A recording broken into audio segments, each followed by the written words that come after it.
Welcome back. I'm back. Today I'm talking about a very sensitive issue, one that, if you know me, you think I struggle with. And the reality is I do. And by the title, you might get shocked and it's like, there's a balance of bigotry we must have. What? So the title is, there's a fine line between sensitivity and bigotry. Sensitivity meaning overly sensitive to how you're being treated, right? You get treated a certain way and you call racism immediately. It's because I'm Indian or because I'm brown or because I'm black. Like I said, very sensitive topic. And bigotry being the other end where it's legitimate racism, legitimate prejudice, legitimate hate. But to say that there's a fine line in between would establish the idea that there is some bigotry needed.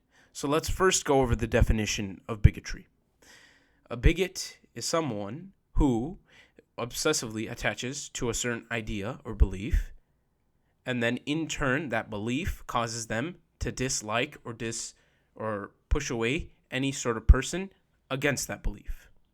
So for example, bigotry in terms of applied to racism would be someone is obsessed over their skin being white. Oh, I'm so white and beautiful. To the point that they look at someone who's black and says, ew, this is ugly, this is disgusting. And that is the essence of racism, and that is bigotry. But if we examine this issue more closely, and we apply this issue to Islam, to be a bigot for Islam, not saying 100%, would mean that you are obsessively attached over this religion. It doesn't even have to be obsessively, but I don't even believe there's such thing as obsessively attached to religion, simply because Islam is the most practical religion there is. Islam teaches not to sit in the mountains, but it teaches you how to be a person amidst the chaos of the world, how to succeed in every moment regardless of your struggles. But that in itself, that whole idea of Islam being king and Islam being practical is a whole video in itself. And I'll get to that maybe in a later date. Let me take a quick side note.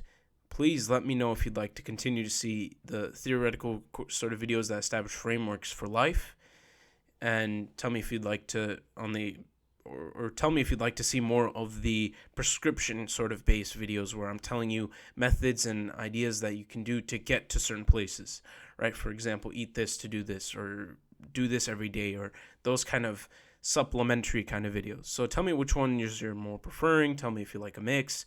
Tell me which one you want to see the next week. Anyways, back into the video. We're talking about bigotry as it is to Islam.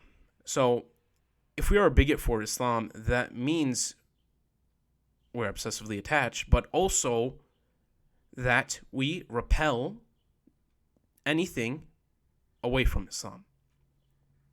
And so that means repelling anything that Islam repels, repelling anything that Islam dislikes, right? And so in essence, this idea is practical to apply to Islam. But the whole bad part of bigotry is that we take it to an extreme level. So it's not because you're Muslim you begin to hate those who are kafirun, hate those who are non-Muslim. It's a little too far, my friend. So that's where I established the idea that there's a fine line between bigotry and sensitivity. Now, if you're not a Muslim, chances are you have morals. And chances are your morals play a huge role in your life. But how huge is that role? Does it need to be bigger or does it need to be smaller? Do you need to be more of a bigot in this term, in this sort of sense? Or do you need to be less? Do you need to be more sensitive? And so it turns out, as I engage with life, people tell me that I am often too bigoted. I'm not sensitive enough to other people. Fairly so. That's where the fine line of bigotry and sensitivity needs to be established. What I see, though, nowadays is that most people tether more towards the side of sensitivity, just because of the nature of how we've been attuning to things. If you say something against some sort of person, or if you ask someone about their culture, you're being invasive. You're making them uncomfortable. When in reality, most of the time, they're fine with sharing their culture, sharing their past, sharing their history. That's what they know. That's who they are. They are their past. They are their history, all accumulated into their current moment.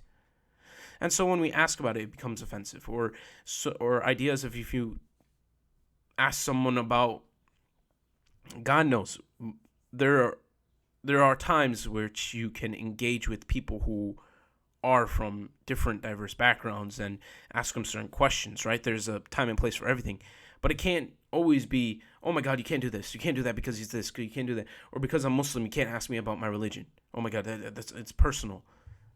Ask me away. And I think most Muslims will agree in that if you want to know about Islam, sure, ask a question, I'll tell you. Unless you don't really associate with Islam, which then you're probably not watching this video because... See, and then that's where I'm going to begin the bigotry. You're not going to watch this video because you have a poor soul. You have poor faith. If you don't identify as a Muslim, you have poor faith. And so this is where the bigotry comes in. If you're overly sensitive, what you allow is ideas to perpetrate your mind. You're sensitive to external things. So bigotry, without any bigotry, with complete sensitivity, you release your own morals and identities, and you allow in other people's identities and morals because you're allowing them to do it. So these ideas become acceptable. So by me saying the phrase, people who drink alcohol have a poor soul. Whoa, can't say that. And when I say things like that, people get upset, people get offended.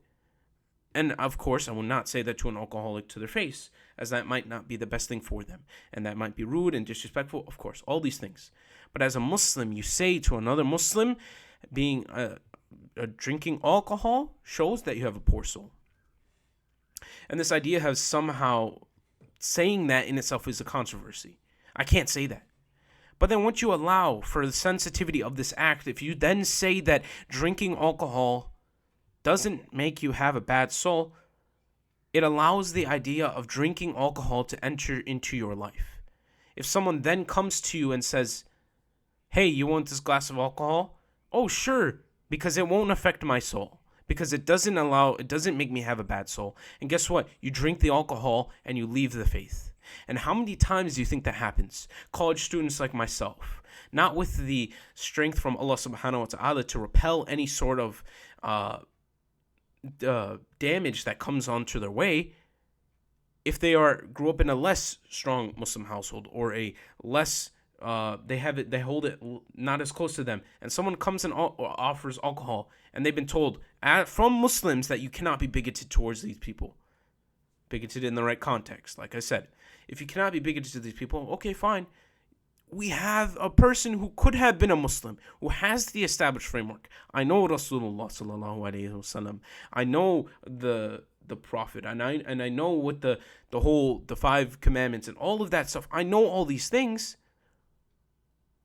But this person who had the chances, a very solid chance of becoming a proper and endeared Muslim later in his life, has now turned to alcohol. And he has now allowed it to enter his life. And then he says 10 years down the line with his kids, oh, I'm Muslim. We're Muslim. Goes to the bar. And this is legitimately a thing. Eats pork. I'm Muslim. By trade. It's like an identity. We throw it around. And that's how we lose the sensitivity to our faith. That's how we lose the strength in our own faith. Is because we lack the bigotry in the right context, right? Let's allow me to keep adding that in. But here's the importance of it, right? And so then you don't have to worry about these ideas seeking into you, pouring into you. And you become locked into what is important. So it is important to say things like, if you drink alcohol, you have a poor soul. The people who will say that are allowing... The people who say that's offensive to say are allowing Muslims to lose their own faith.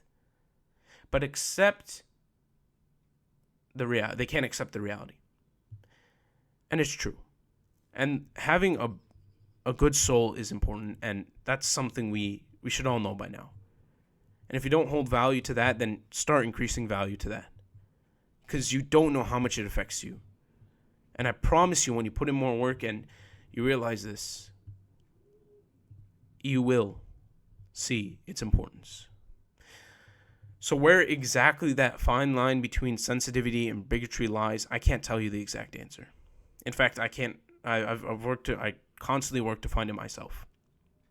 I constantly make sure that I'm not too bigoted, right? I'm not too anti sort of these kind of people, right? And to the point that I can't spend any time with them.